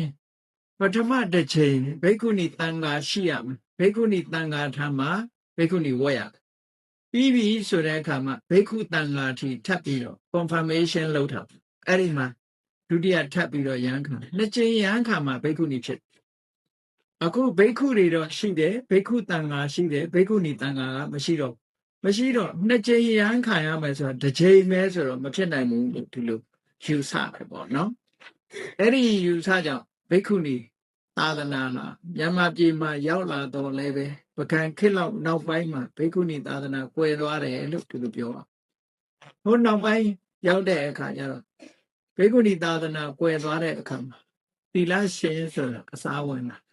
သီလရှင်လည်းပဲအသွင်အမျိုးမျိုးနဲ့ခေါ်လာခဲ့ကြတယ်အရင်တော့ကသီလရှင်တွေကအဖြူဝတ်နော်အဖြူဝတ်ကိုဖိုးသူတော်မဲသူတော်လို့ခေါ်ခဲ့ကြသေးတယ်တခါတော့အဲ့ဒါလို့အဖြူဝတ်တွေအခုထိုင်းနိုင်ငံတို့ကမ္ဘောဒီးယားတို့လာအိုတို့မှာဆိုအဖြူဝတ်တွေပဲသီလရှင်အဝတ်ကအဖြူပဲအဲ့တော့မြန်မာပြည်မှာတော့ဒီကနေ့အဖြူနဲ့အနက်ရောင်နဲ့အညိုရောင်နဲ့နှစ်ခုဝတ်တယ်ရှိတယ်ပေါ့နော်အဖြူကလည်းအဖြူမဟုတ်တော့ဘူးပန်းရောင်ဖြစ်သွားဘူးပေါ့ပန်းရောင်နဲ့နီညိုရောင်ဒီလိုနှစ်ခုဝတ်တာရှိတယ်အဲ့တော့အမျိုးသမီးသီလရှင်တွေပထမတော့သတင်းတီတို့သတင်းသုံးတို့ဒီနာမည်တွေနဲ့ခေါ်လာတယ်နောက်ပိုင်းရောက်တဲ့အခါကျတော့မှသီလရှင်ဆိုတဲ့နာမည်ဟာခုတော့အတည်ဖြစ်သွားပြီပေါ့ဒီနာမည်နဲ့ခုကနေ့တော့ဘိက္ခုနီသာသနာရဲ့အစာသာသနာလွယ်ဝင်သီလရှင်ဆိုပြီးတော့ဒီလိုပေါ်လာတယ်အဲ့ဒီမှာဝိသခတောင်းဆိုတာဘာတော့ဆိုရင်နောက်ဆုံးနံပါတ်8မှာဘိက္ခုနီတန်ဃာအတွဲတဲ့သူဟာရေသနုတ်ရေချိုးတဲ့အခါမှာဝတ်တဲ့ရေသနုတ်ပေါ့နော်ရေလဲအဝတ်ကိုရာသက်ပံလှူချင်ပါတယ်အဲ့ဒါခွင့်ပြုပါလို့ဆို8ခုသူတောင်းတာနော်တခါတည်းနဲ့တောင်းတာ8ခုဒါသူတောင်းဝန်ယူပဲတာဝတိပြည်ရောက်လာတဲ့ပုဂ္ဂိုလ်တိုင်းဒီဟာတောင်းဝန်ယူချင်ပါတယ်တဲ့အဲ့လိုတောင်းဆိုတဲ့အခါမြတ်စွာဘုရားက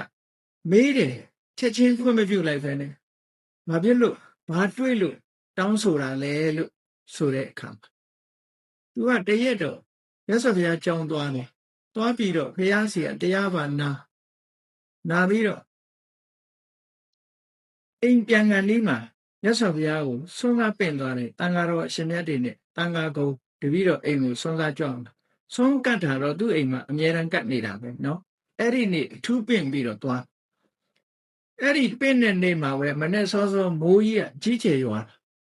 ဝိသဖနာဆွမ်းကားပင့်ထားတယ်မနေ့ပိုင်းမှာမိုးအကြီးကျယ်ရွာတော့မြတ်စွာဘုရားဒီမိုးဟာတဲ့ဒီခေတ်မှာအကြီးဆုံးမိုးဖြစ်လိမ့်မယ်ကျွန်းကြီး၄ချောင်းအနှံ့ရွာတဲ့မိုးပေါ့နော်ကွက်ကြားရွာတဲ့မိုးမဟုတ်ဘူးဒါကြောင့် ရေချိုးခြင်းနဲ့ကိုတော်တွေရေချိုးကြလို့ဆိုပြီးတော့မြတ်စွာဘုရားကခွင့်ပြုလိုက်တော့ဒီเจ้าလုံးကကိုတော်တွေဟာရေချိုးခွင့်မိုးရတဲ့ထဲထွက်ပြီးတော့ရေချိုးကြရေချိုးတဲ့အခါမှာသင်္ကန်းအစိုးမခံနိုင်တော့နော်ကိုတော်လုံးချုပ်ပြီးရေချိုးကြတော့ပေါ့အဲ့ဒါလို့ရေချိုးကြတဲ့အခါမိုးရေဆိုခံတော့ဝိတာခကအိမ်ကသူ့အိမ်ကခိုင်းစိန်နေတဲ့အမျိုးသမီးတယောက်ကိုလွှတ်လိုက်တယ်ကြောင်းသွားပြီးတော့ဆွမ်းကျက်ပါပြီဆွမ်းတုခံမှုကြွတော်မူကြပါလို့သွားပင့်ခံအဲ့တော့သွားပင့်တော့အဲ့ဒီကြော်မလုပ်တဲ့ပုဂ္ဂိုလ်ကကြောင်းလေရောက်ရောချိလိုက်တာကြောင်းထဲမှာရေချိုးနေကြတဲ့ကိုတော်တွေကသင်္ကန်းလည်းမပါဘူးအဲ့ဒါမြင်ပြီးတော့ကြော်မကပြန်ပြေးလာကြောင်းထဲမှာတဲ့အင်္ဂါတစ်ပါးမှမရှိဘူးတဲ့အဲ့ဒီခေတ်ကတုံးလုံးနေတဲ့ကိုတော်ဂိုင်းနေတာရှိတာဟိုအာဇီဝကကိုခုနကအစိလကကိုဆိုတာလည်းရှိတယ်ခဏတောင်မှအိန္ဒိယသွားလို့ရှိရင်တွေ့လိမ့်မယ်ဂျိန်းဖုန်းကြီးတွေတုံးလုံးမယ်လေအဝဝဒမမဟုတ်တာအဲ့တော့အာဇီဝကတွေကြီးပဲရှိတယ်ဒီကြောင်းလုံးဟာဆိုပြီးပြန်လာတော့ဝိသခါကတော့စဉ်းစားတယ်မဟုတ်ဘူးမိုးရွာလို့ရေချိုးကြတာဖြစ်လိမ့်မယ်ပေါ့သူကဉာဏ်ရှိတဲ့ပုဂ္ဂိုလ်ကတော့ပညာရှိအတွေ့ပြေးကြည့်တာတဲ့မှန်တယ်လို့ဆိုတာသူကတော့စဉ်းစားတတ်တယ်နောက်တစ်ခါမဟုတ်ပါဘူးတဲ့ကျောင်းမှာအင်္ဂါတွေရှိပါတယ်သွားပင့်မအောင်လို့ဆိုတော့အဲ့ဒီလိုသွားပင့်တဲ့အခါကျတော့ရေချိုးတဲ့ကိုယ်တော်တွေကအကုန်ကျောင်းထဲပြန်ရောက်ပြီးတော့နေကြပြီကျောင်းပြင်မှာတဝါမှမရှိငြိမ်လို့ဘုရားလက်ထက်ကဆိုတာစကားပြောနေကြတော့မှမဟုတ်တာတိတ်ဆိတ်ငြိမ်သက်တယ်ကျော်မကကျောင်းထဲရောက်လာပြန်ပြီးတော့ခါကြည့်လို့ဘုန်းကြီးလည်းတဝါမတွေ့ဘူးဆိုပြန်ပြေးပြန်ဟောသူကပြန်ပြေးပြီးတော့ကျောင်းမှာတဝါမှမရှိဘူးဆိုတော့ဝိသခါစဉ်းစားတယ်မဟုတ်ဘူးရေချိုးပြီးတဲ့အခါမှာကျောင်းထဲခဏဝင်ပြီးတော့နေကြတာဒီလိုပဲဖြစ်ရမှာပေါ့အဲ့လိုလုပ်ပြီးနောက်တစ်ခါအပင့်လွှတ်လိုက်တဲ့အခါကျရသော်ဘုရားကကဲจิตသားယဟန်တို့ဆွမ်းအချိန်တန်ပြီးသွားကြရအောင်တပိတ်သင်္ကန်းပြင်ပြီးတော့ရသော်ဘုရားကကောင်းကင်ခရီးကနေကြွလိုက်တယ်ဝိသခါရဲ့အိမ်တကားဝအုပ်ရောက်သွားအဲ့ဒီလိုမသွားရင်လေကိုတော်တွေရေထဲဆင်းသွားရမှာမိုးရွာထားမှာဘူးနော်အဲ့ဒီတုန်းကတည်းကမြို့ထဲရေကြီးတာမဟုတ်ဘူးအခုမန္တလေးကလူတွေကမိုးရွာထားရင်ဒီမန္တလေးမြို့ရေကြီးနေတယ်တာဝတိလည်းအဲ့တော့ရေကြီးတာပဲနော်မိုးတွေတားရွာတဲ့အခါအဲ့တော့မြတ်စွာဘုရားကကောင်းကင်ကနေကြွသွားတော့ပြီးတော့ဝိသခါရဲ့အိမ်ဘောဝရောက်သွားအဲ့ဒီမှာသူတအံ့တော်ဘယ်ကိုယ်တော်မှခြေတော်ရေမဆိုပဲနဲ့ကြွလာတယ်ဆိုပြီးတော့အံ့ဩတယ်တော့နော်အဲ့ဒီမှာဒီစုရှစ်ပါးကိုတောင်းရင်ကနေပြီးတော့မြတ်စွာဘုရားကမေးတယ်ဘာဖြစ်လို့ဒီစုတွေတောင်းတာလဲလို့ဆိုရှင်ဘုရားတဲ့တပည့်တော်ဆွမ်းသာပင့်လိုက်တဲ့အချိန်တုန်းကတဲ့ကိုတော်တွေမိုးရွာတဲ့ထဲမှာရေထွက်ပြီးတော့ချိုးနေတဲ့အခါမှာသင်္ကန်းမပါကြဘူးတဲ့အဲ့ဒါကြောင့်မလို့သင်္ကန်းမပါဘဲနဲ့ချိုးတာမတင့်တယ်ပါဘူးဘုရားတဲ့ဒါကြောင့်မို့ရေချိုးမှုအတွက်မိုးတွေရွာလို့မိုးဆိုခံသင်္ကန်းဝတိကတာတိကအောင်တပည့်တော်လှူခြင်းနဲ့စိတ်ပေါက်လာတာပါသူတို့ကောင်းမှုလုပ်ချင်တာနော်လှူခြင်းနဲ့စိတ်ပေါက်တာပါဒါဖြင့်ကျန်တာတွေတော့ဘာလို့အာဂန္တုကဘတ်ကိုလှူခြင်းတာတော့လို့ဆိုအရှင်ဘုရားတဲ့အာဂန္တုဆိုတာအဝေးကကြွလာတဲ့အခါကျတော့ဆွမ်းငံအိမ်လည်းမသိဘူးဆွမ်းငံလမ်းလည်းမသိဘူးခကြီးကလည်းပန်းလာတယ်ပေါ့အဲ့ဒါလို့ဆွမ်းငံအိမ်ဆွမ်းငံလမ်းမသိပဲနဲ့နောက်တည့်ရက်မှာဆွမ်းခံရမယ်ဆိုရင်သူပင်မမှာပေါ့တဲ့အဲ့ဒီပင်မမှုတွေကိုဖယ်ပြီးတော့ချမ်းသာတာဆွမ်းဖုံးမေးခွင့်ရအောင်အာဂန္တုဆိုရင်တခြားသွားစရာမလိုဘူးသူကပဲဆွမ်းကတ်မှာပေါ့ဒီလိုဆိုလို့အာဂန္တုကကိုလှူချင်ပါတယ်တဲ့အာဂန္တုဆိုတော့နေရာမကျွမ်းကျင်သေးတော့ဆွမ်းကအိမ်မတိသေးလို့သူကအနေနဲ့ကတ်ချင်တာပါလို့ဒီလိုရှောက်ဒါနဲ့ခရီးသွားယဟန်တွေကိုဆွမ်းကတ်တာတော့ဘာအတွက်တုံးဆိုအရှင်ဘုရားတဲ့ခရီးသွားတဲ့ကိုတော်တွေကဆွမ်းခံသွားနေမယ်ဆိုလို့ရှိရင်တဲ့တော်လန်ခရီးသွားတဲ့အခါမှာအဖော်တွေကုံတယ်တွေနဲ့သွားရတာတဲ့လှဲတွေနဲ့ရှစ်ခစ်ကနော်နောက်ကနေလိုက်ရအဲ့တော့ကုံတယ်တွေကသူ့ကိုစောင့်နေမှာမဟုတ်ဘူးတဲ့သူကလည်းဆွမ်းမရသေးတော့ဆွမ်းလိုက်ခံနေရတာဆိုတော့တခါကုံတယ်တွေနဲ့ကွဲသွားတာလည်းရှိတယ်ပေါ့မမီလိုက်တာလည်းရှိတယ်ပေါ့အဲ့ဒါမျိုးတွေဖြစ်ပြီးတော့ခရီးလမ်းမှာပင်ပန်းနေဖြစ်ကြတယ်ခရီးသွားလာတဲ့ပုံကိုယ်တွေအတွက်ပင်ပန်းနွမ်းနယ်မှုမရှိအောင်သူ့အနေနဲ့သူလှူတဲ့ဆွမ်းလေးကိုစားလို့ရှိရင်လည်း နောက်ကျကြံရထယူမဖြစ်အောင်တပည့်တော်ကလှူချင်တာပါလို့သူတို့ပြောဒါဖြင့်ခိလန္ဒဘက်ကိုဘာလို့လှူချင်တာတော့ဆိုအရှင်ဘုရားတဲ့ခိလန္ဒတွေဟာသူတို့နဲ့တင့်တော်တဲ့အစာရရင်ရမရလို့ရှိရင်ယောဂတိုးတယ်ဖြစ်အားတဲ့အဲ့ဒါကြောင့်မို့လို့ခိလန္ဒတွေနဲ့တင့်တော်တဲ့အစာကိုတပည့်တော်စီမံချက်ပြုတ်ပြီးတော့လှူချင်တာပါတဲ့ယောဂဝေဒနာပျောက်ခဲအောင်လို့ဒါဖြင့်ခိလန္ဒပြုစုတဲ့ကိုယ်တော်တွေအတွက်ဆုံးလှူတာကရောလို့ဆိုအဲ့ဒီကိုယ်တော်တွေကလည်းပဲတဲ့သူတို့အတွက်လည်းခိလန္ဒတွေလည်းပြုစုရသေးတယ်သူ့အတွက်လည်းဆုံးခံရသေးတယ်ဆိုတဲ့အခါမှာသူ့မှာတခါတရံကြတော့နောက်ကျပင်ပန်းဆင်းရဲမှုတွေဖြစ်ပါတယ်တဲ့ဆွမ်းကွမ်းမပြည့်စုံတာတွေဖြစ်ပါတယ်တစ်ဖက်ကခိလန္ဒကိုပြုစုရတယ်တစ်ဖက်ကသူစာဝတ်နေရေးဆောင်ရွက်ရတယ်ဆိုတော့ပင်ပန်းဆင်းရဲမှဆိုလို့လွယ်ကူအောင်လို့သူ့အတွက်ဆုံးကိုလည်းတပည့်တော်ကလှူချင်တာပါလို့ညတို့ရှောက်နောက်တစ်ခုကတော့ဘာလို့ဆိုခိလန္ဒတွေအတွက်ဆေးဝါးကိုလည်းရာသက်ပံလှူရစေတဲ့ဒီတဲ့ခိလန္ဒဆေးဝါးဘာဖြစ်လို့လဲဆိုခိလန္ဒတွေမှာဆေးမှန်မှန်မတော့ရရင်ယောဂတိုးပြီးတော့ယောဂမပြောင်းနိုင်မဲနဲ့ဖြစ်တတ်တယ်ဒါကြောင့်မို့လို့ခိလန္ဒတွေနဲ့တင့်တော်တဲ့ဆေးမျိုးကိုလည်းပဲသူလှူရစေပါတဲ့နောက်တစ်ခုကအမြဲတမ်းယာကုကိုလှူချင်တာကရောမြတ်စွာဘုရားကယာကုတောက်သုံးခြင်းရဲ့အကျိုး10မျိုးကိုခေါ်ထားတာရှိပါတယ်တဲ့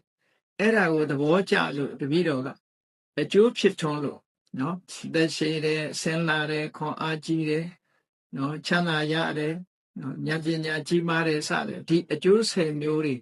ရနိုင်တာကိုရည်စူးပြီးတော့တပည့်တော်ကဘုရားဟောတဲ့တရားနာရကြတဲ့ကယာကုလှူခြင်းစိတ်ပေါက်နေတာမှာဘုရားလို့ဒီလိုလျှောက်ဒါဖြင့်ဘိက္ခုနီတွေကိုယေသနုလှူခြင်းတာကတော့ရောဆိုဘိက္ခုနီမတွေဆိုတာအမျိုးသမီးတွေတဲ့တခါတော့ရေစိတ်မှာဒီအဝတ်မပါဘဲနဲ့ရေချိုးကြတာလေတွေ့တော့အမြင်မတော်ဘူးဗျာတဲ့အဲ့ဒါကြောင့်မို့လို့ဒီဘိက္ခုနီတွေမှာလည်းပဲအဝတ်နေနဲ့ပဲရေချိုးတာကောင်းပါလေလို့ဆိုပြီးတော့ဒီရည်ရွယ်ချက်နဲ့တပည့်တော်ကလှူတာပါလို့ဆိုပြီးဒီလိုထူးထူးခြားခြားသာသနာတော်မှာမြတ်စွာဘုရားကဒါခွင့်ပြုတယ်ဆိုတာမပြောသေးတဲ့အရာတွေကိုသူကတောင်းဆိုပြီးတော့ဘုရားခွင့်ပြုအောင်ဘုရားရှင်ကတောင်းဆိုပြီးတော့လှူဒန်းခဲ့တာပေါ့၈ခုနော်ဒီ၈ခုကျောင်းဆောင်လှူယုံနေမကဘူးသာသနာတော်ကိုလှူဒန်းထောက်ပံ့တဲ့နေရာမှာလိုအပ်ချက်တွေအကုန်ကြည့်ပြီးတော့လှူတာတဲ့အဲ့ဒါလို့လှူတော့သူ့ရဲ့ရည်ရွယ်ချက်ကလည်းအမတန်ကောင်းတယ်မြတ်စွာဘုရားကဒါလှူရခြင်းအကြောင်းကိုမေးပြီးတော့ဒါဖြင့်ဘယ်လိုအကျိုးကျေးဇူးရှိလို့ဒီလိုလှူချင်တာလဲလို့ဆိုတဲ့အခါကျတော့ဝိဒံခါမြတ်စွာဘုရားကိုလျှောက်တယ်တပည့်တော်ကတဲ့ဘာကြောင့်လှူချင်တာတုံးလို့ဆိုလို့ရှိရင်တဲ့ကိုရောတစ်ပါးပါဒီမတော်တဆနော်သူတက်တန်းစေလို့ပြန်တော်မူသွားတယ်ဆိုလို့ရှိရင်မြတ်စွာဘုရားကအဲ့ဒီပြန်တော်မူသွားတဲ့ကိုတော်ဟာသောတာပန်ပဲသဂရကံပဲအနာကံပဲယဟနာပဲလို့တခါမိန့်ကြားလေးရှိပါတယ်ဗောအဲ့လိုမိန့်ကြားတဲ့အခါမှာတဲ့တပည့်တော်ကမေးမယ်တဲ့ဒီကိုတော်တာဝတ္ထုကြွဘူးသလားလို့ဆိုရင်ကြွဘူးတယ်ဆိုရင်ဟာဧကန္ဒိဋ္ဌငါလှူတဲ့သင်္ကန်းငါလှူတဲ့ဆွမ်းနေဖိုးမေးသွားတဲ့ကိုတော်ဖြစ်ရမယ်ဆိုပြီးတော့တပည့်တော်မှာဝန္တာကျင့်နူးမှုတွေဖြစ်ပါတယ်တဲ့အဲ့ဒါလို့ဒါဝန္တာကျင့်နူးမှုတာဝတ္ထုရောက်ဘူးတဲ့ကိုတော်တာဝတ္ထုလာဘူးတဲ့ကိုတော်ဆိုဘယ်ကိုတော်ပဲဖြစ်ဖြစ်အာဂနုကဘတ်သူစားဖို့ရအာဂနုဆွမ်းကိုစားသွားအောင်ခီးသွားလို့ဂမိကဗတ္တလို့ဆိုတဲ့ခီးသွားယဟန်တွေကိုလှူတဲ့ဆွမ်းလဲစမ်းသွားအောင်အဲ့တော့သူ့အနေနဲ့ကဝန္တာပီတိဖြစ်ရ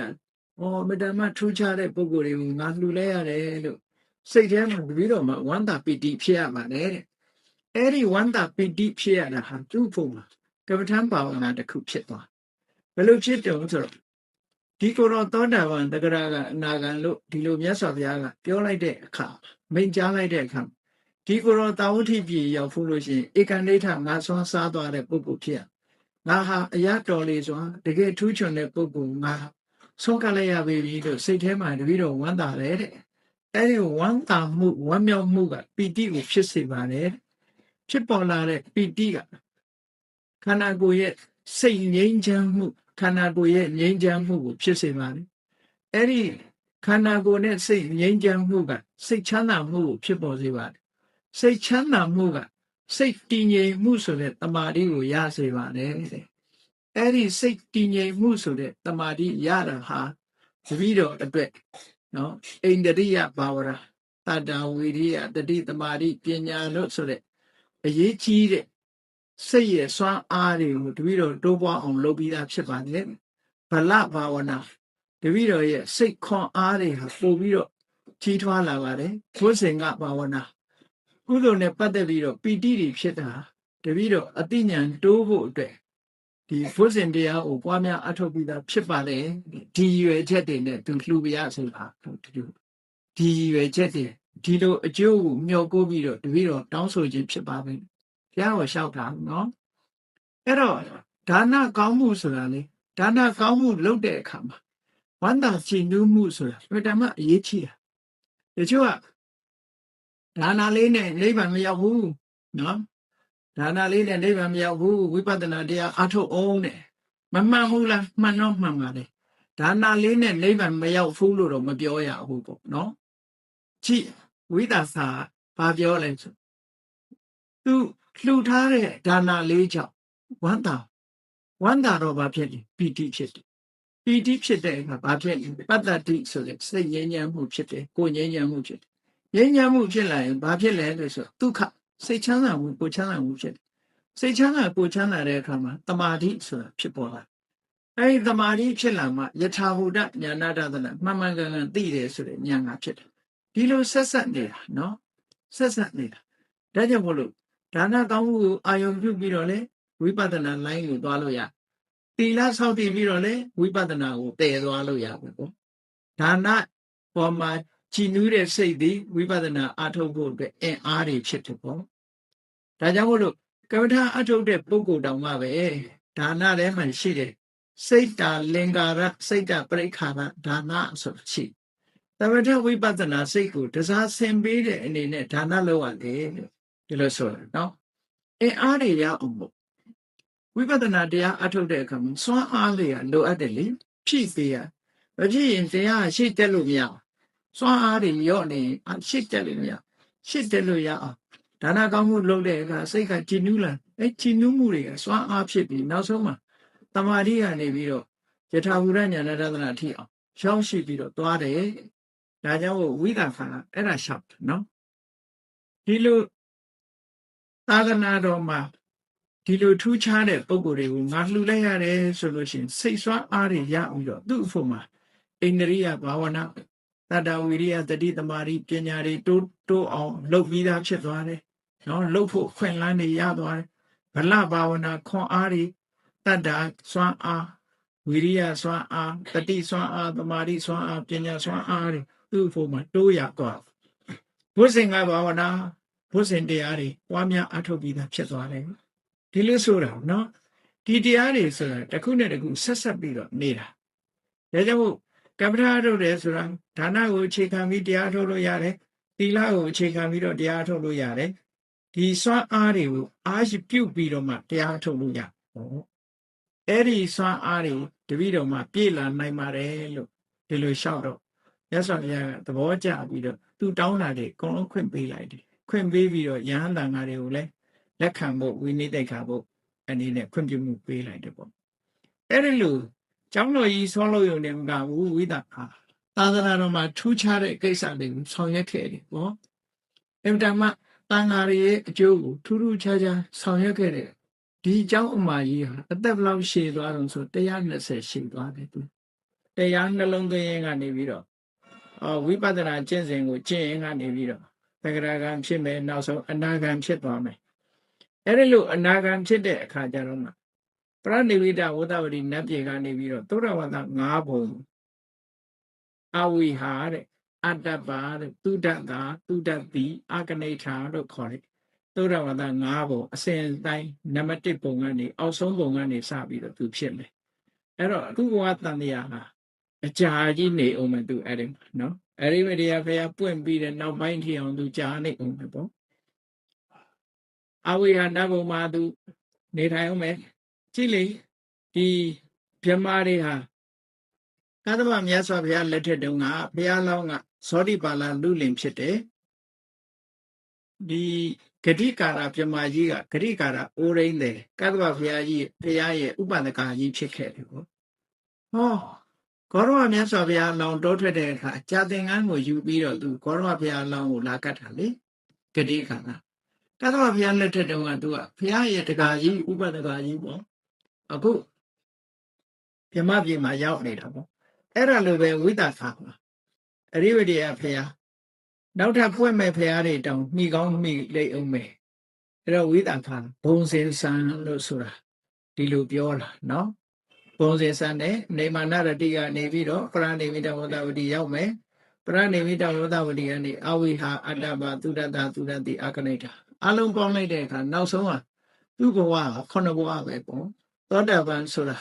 နတ္တေဘဝံအဋ္ဌမမာရိယံတိတဲ့ရှစ်ခုမြောက်ဘဝမှာပရိသေမနေတော့ဘူးသောတာပန်ဒါကအနှိမ့်ဆုံးသောတာပန်ထဲမှာအထက်မြတ်ဆုံးသောတာပန်ကတော့တဘဝပဲတဘဝပဲပရိသေနေတယ်သူတွေလည်းနှိမ့်ကြလို့ရှိရင်3-4ဘဝပရိသေနေတယ်အနှိမ့်ဆုံးသောတာပန်အနှိမ့်ဆုံးဆိုတာတန်တရားထဲမှာအကြာဆုံးသောတာပန်က9ဘဝပဲနော်တတ္တခတ္တုပရမသောတာပန်လို့ခေါ်တယ်အဲ့တော့ယရဏတုတ်ထဲမှာပါတဲ့အတိုင်းနတ္တိဘုံအဋ္ဌမမာရိယံတိရှစ်ခုမြောက်ဘဝကိုသောတာပန်ကြီးကဘယ်တော့မှမရတော့ဘူး9ဘဝဆုံးတတ်လို့ရှိရင်နိဗ္ဗာန်ရောက်သွားတော့မှာပဲယန္နာဖြစ်တော့မှာပဲလို့ဒီလိုဝိသခာကျောင်းအမကြီးနဲ့ပတ်သက်ပြီးတော့မြတ်စွာဘုရားသခင်ကိုရောမြတ်ကဝိသခာနဲ့ပတ်သက်ပြီးတော့အင်္ဂအလယ်မှာထူးခြားတဲ့ဣတရေဘွယ်ပြီးတဲ့ဣတရေကံဘိက္ခဝေမမတာဝိကာနဥပတိကာနံဓာယိကာနံယတိတံဝိတာခာမိကာရမာတာတဲ့အလူတန်းလုံးတဲ့အချိန်မှာတော့ငါရဲ့တပည့်ဥပတိကမတွေထဲမှာဝိတာခာထူးချွန်ဆုံးပဲတဲ့ဟုတ်ပါဘူးကျောင်းကြီးလည်းဆောက်တယ်အခုလိုထူးထူးခြားခြားအာဏာတွေအတွက်ဘိက္ခုနီတွေအတွက်လှူဒန်းခဲ့တယ်ပေါ့သာသနာနဲ့ပတ်သက်ပြီးထူးခြားဆုံးအလှူတွေကိုလှူခဲ့သည့်အတွက်ကြောင့်လှူဒန်းတဲ့ထဲမှာထူးချွန်တဲ့ပုဂ္ဂိုလ်ဖြစ်တယ်တဲ့ခဏိခေတ်တော့သူဓမ္မသိင်္ဂီတို့နော်ဒီဟသူဓမ္မသိင်္ဂီတို့တိရိသူဓမ္မသိင်္ဂီတို့ကအမျိုးသမီးတွေထူးခြားတဲ့အမျိုးသမီးတွေမှာအဲ့ဒါလိုဘွဲ့တွေပေးတယ်ပေါ့နော်မြတ်စွာဘုရားကတော့ထူးချွန်သူဆိုတဲ့ဧတရကဆိုတဲ့ဘွဲ့ထူးနဲ့ဝိသခာကျောင်းအမကြီးကိုဒီထူးချွန်သူအနေနဲ့မိန့်ကြားတော်မူခဲ့တဲ့စကားရှိပါတယ်ဒါကြောင့်ဘာသာရေးထူးချွန်သူအမျိုးသမီး10ဦးထဲမှာဒုတိယမြောက်လှူမှုတမ်းမှုဘက်မှာထူးချွန်သူကတော့ဝိသခာဖြစ်တယ်ဆိုတာအလုံးနိုင်မှတ်သားကြပြီးတော့ဝိသခာရဲ့နိဒာနေတရားကိုမှတ်သားပြီးဒါနကောင်းမှုလုပ်ရင်ဝိပဿနာဘက်ကိုသွားတယ်သီလဆောက်တည်ရင်ဝိပဿနာဘက်ကိုသွားတယ်ကုသိုလ်ကောင်းမှုလူမှုရေးပဲဖြစ်ဖြစ်ဘာပဲဖြစ်ဖြစ်ကုသိုလ်ကောင်းမှုတွေလုပ်ရင်းကနေပြီးတော့ဝိပဿနာကျင့်စဉ်ဘက်ကိုအားပြုသွားနိုင်တယ်ဆိုတာကိုယ်စီမှတ်သားပြီးတော့မှန်ကန်တဲ့လမ်းကြောင်းအတိုင်းရှောင်လန်းနိုင်ကြပါစေကုန်သတည်း